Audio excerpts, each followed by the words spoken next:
Welcome to Why Rush Racing, and today we're gonna do something a little different. And well, let me introduce you to my brother. And my brother's the one that I blame for all this YouTube chicanery because, well, Sam, where do you live? I live in Denmark. You live in Denmark. What do you do in Denmark? I design wind turbines. Why don't you design wind turbines in the United States?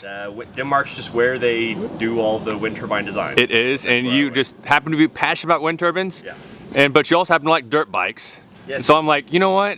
If I can make Sam where he actually likes dirt bikes more than wind turbines, maybe he moves back to the United States. And so I started doing YouTube videos and all that, and it hasn't worked yet. You still live there in Denmark. Yeah. And so yeah, so here we are. But however, I like off-road racing.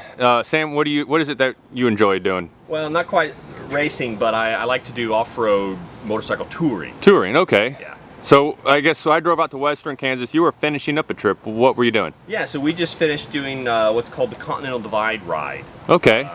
I didn't do the whole thing. Continental Divide, so that's like the Rockies? The U.S. Continental Divide, right. So starting in around Banff National Park in Canada, and then we were doing a north to south route. So basically starting in Banff, going down in sort of the direction of Butte, Montana. Okay. Down towards Yellowstone and the Tetons, heading through.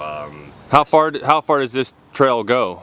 Oh geez, the trail goes all the way from central Canada down to northern Mexico. Oh so wow. You could follow this route. And is this kind of a pre-established route, or you just kind of make it up as you go? It's not a trail that you'll see signs on the side of the road telling you which way to go, but what people have done is they've put together all the dirt roads and sort of cattle trails and stuff you can find, and you can follow it using GPS tracks that people have sort of collected, and you can follow this route all the way, for 2,000 miles or more. Oh wow! I don't know exactly how far it is. So, I mean, is there a specific website you should go to, or? We use tracks from a guy called GPS Kevin. Oh, okay. And I think those are pretty popular. So if you just YouTube or Google GPS Kevin, you'll definitely find them. Yeah. Kevin. And then other like websites like ADV Rider, they share tracks. You call it GPX data. Yeah. And you can use that to load it into your GPS, and then you basically just follow whatever color line it shows up as. Okay. And see where it takes you. Is it all just gnarly, like Erzberg stuff, or you? No, I would say so. Yeah, so just yesterday I just finished this ride on the Continental Divide route. 3 years ago I took a DRZ 400 on what's called the Transamerica Trail. Okay. And that is east to west, and it's a bit more dual sport. The Transamerica Trail is much more of a dual sport trail. I'd say the Continental Divide ride, you still need a dual sport if you're going to take some of the harder sections, instead of taking maybe like a highway bypass. But for the most part, it's a lot of fast gravel roads. A lot of sweeping corners, a lot of stuff to really have a lot of fun on. Yeah. But it's not going to be something you'll really need to gear down and handle a lot of rough rocks. You mentioned that. You said you did the Transamerica Trail. Yeah. That's probably the more popular route that a lot of people do. When did you do that?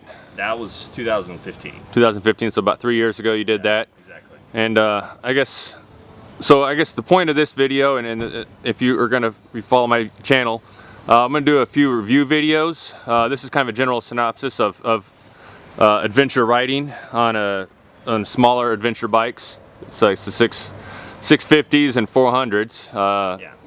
There's certain bikes have others. There's also like adventure bikes like the super big 1190s and whatnot. But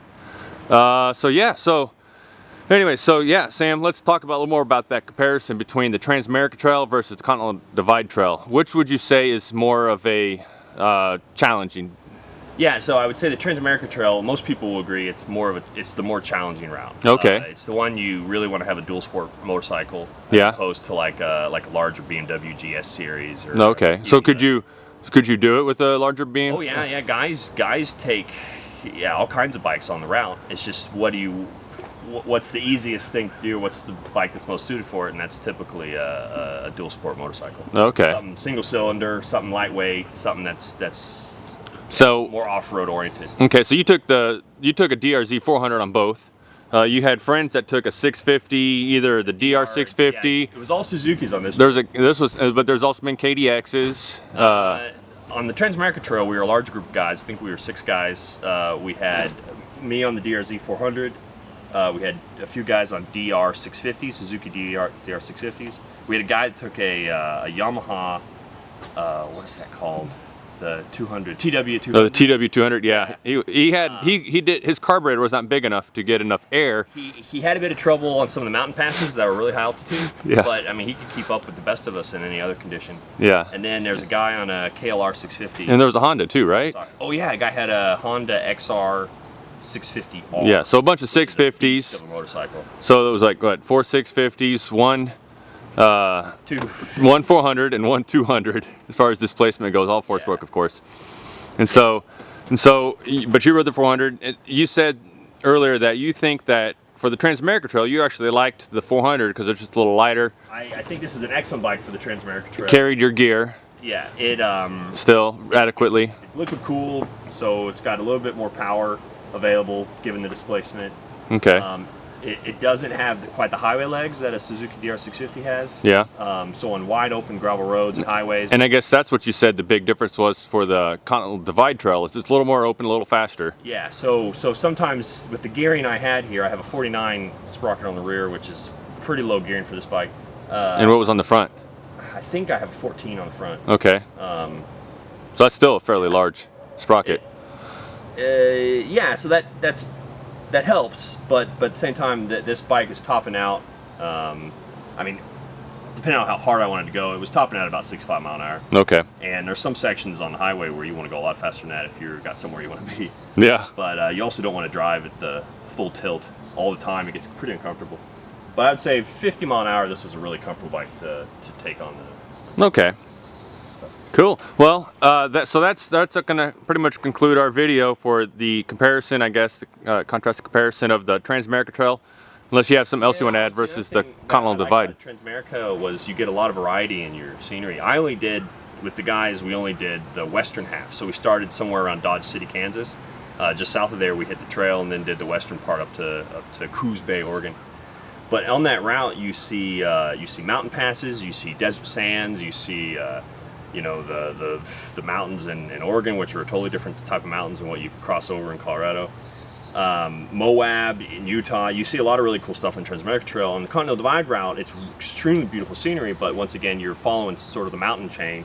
So you basically see a lot of mountains, and you do get to see some really cool desert when you're in like the Great Basin of Wyoming. And then the guys that have done the southern half that I haven't done through New Mexico have said it's really pretty in there as well. So depending on what kind of scenery you're looking forward to riding in, you can get something different going east to west versus north to south. But both of them, I mean, it's a really fun way to spend a few weeks out on the trail and riding around. Okay. So highly recommend it. So if you're going to follow I'm going to do a few more videos. We'll probably talk one just solely about his navigation and GPS, the overall bike layout, his luggage gear here, and just kind of his setup for the bike. So yeah, check out the videos, and of course, as always, subscribe. The goal is 1,000 subscribers. Help me get there. Sam, thank you very much.